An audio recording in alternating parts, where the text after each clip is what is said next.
Leaders of the world's key economies are preparing to issue a strong condemnation of Russia over the war in Ukraine. A draft declaration at the summit of G20 countries in Bali calls for a complete and unconditional withdrawal. Ukraine's President Volodymyr Zelensky has told leaders that now is the time to end the war. He once again laid out his 10 conditions for peace.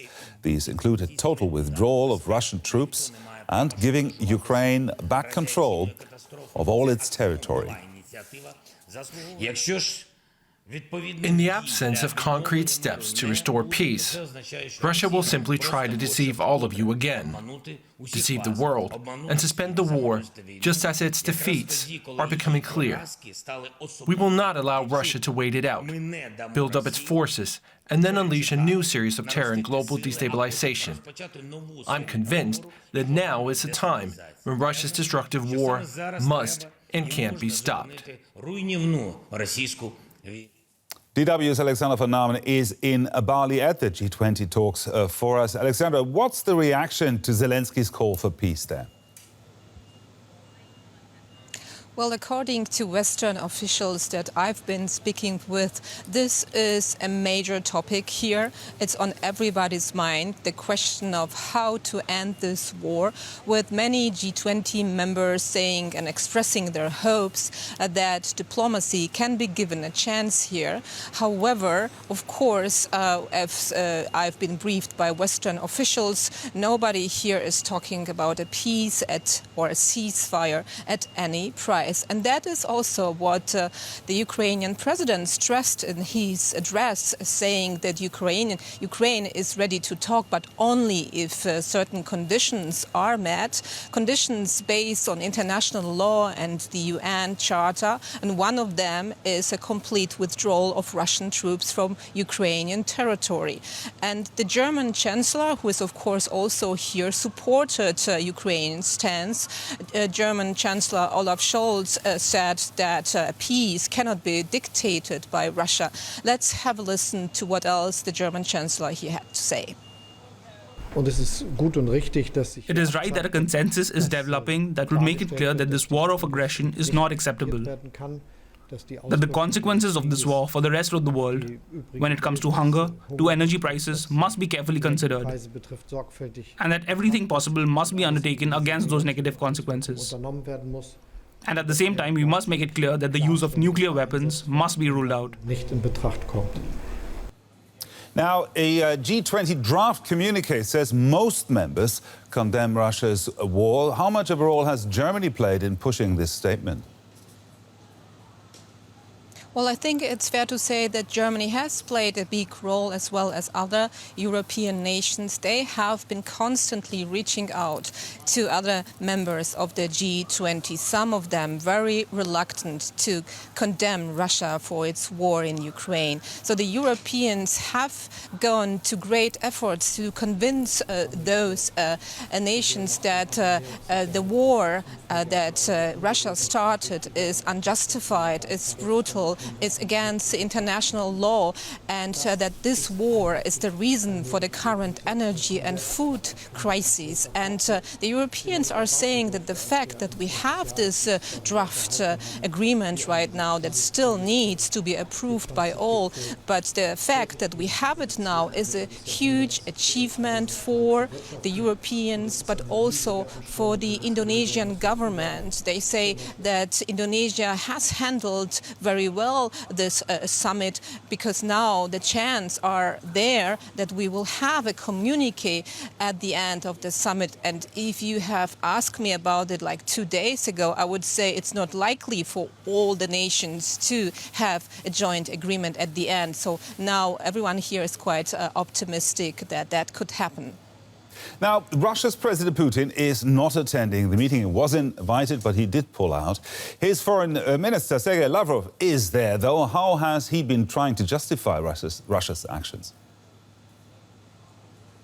Well, Sergei Lavrov, who, by the way, already left the country, was pushing hard against any criticism, saying that the West is trying to politicize this G20, pointing to the fact that this is not a forum to discuss security issues, but that this is rather a financial forum. And he also said that the conditions laid out by Ukraine to start negotiations are unrealistic. And the Europeans were thinking about walking out during his statement, but they decided against that and they confronted him after his address. So we have to say that, as it seems, even though China is still sort of siding with Russia overall, my impression is that Russia is pretty much isolated here in Bali. Alexandra von Namen there, the G20 meeting in Bali. Thank you very much, Alexandra. And for more on that, let's go straight to Petro Poroshenko. He was the Ukrainian president from 2014 until 2019. Joins me now from Kyiv. Mr. Poroshenko, we want to get your reaction on the G20 summit in a moment. But first, can we ask you about the latest explosions heard in Kyiv just a short time ago? What do you know about it? It was just about 800 meters from the place where we are, from our hub for volunteers. And I think this is the great example of the summary of the G19 summit, the key conclusion, how Russia understands the results of the summit with the attack of the object of the critical energy infrastructure. And immediately after that, it was no electricity in Kyiv. And now we're standing on the generator electricity for the opportunity to speak with your viewers. And with that situation, I definitely think that this is the demonstration that we should be even more decisive to stop Putin.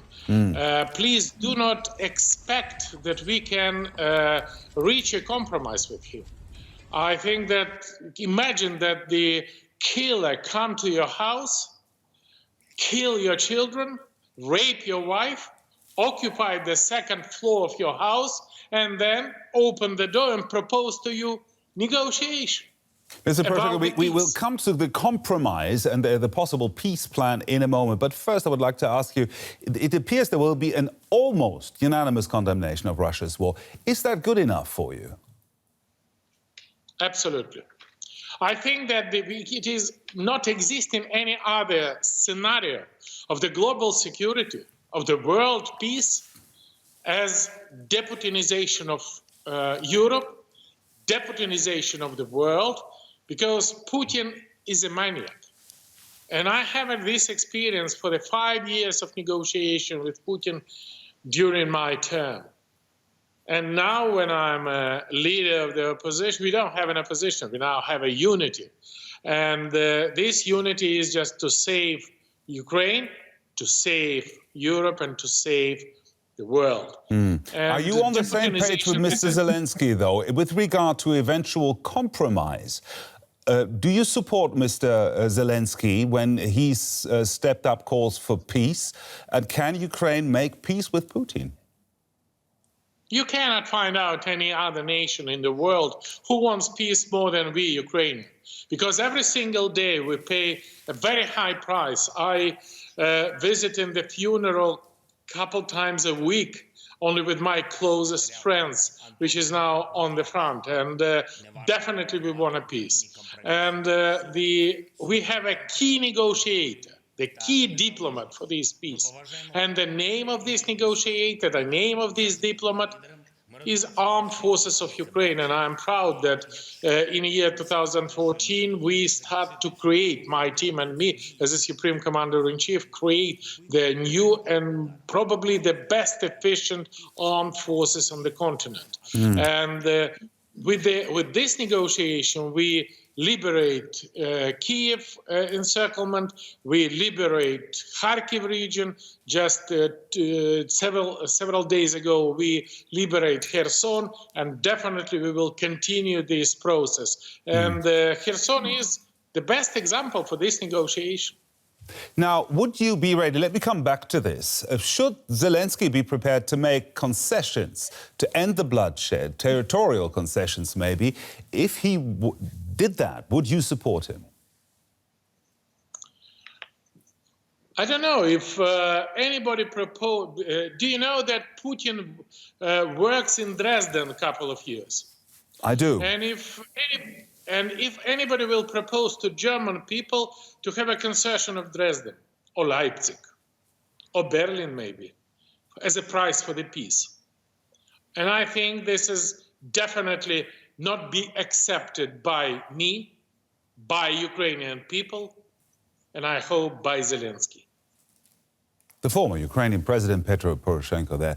Thank you very much for talking to us here on DW News. It's a pleasure. Thank you.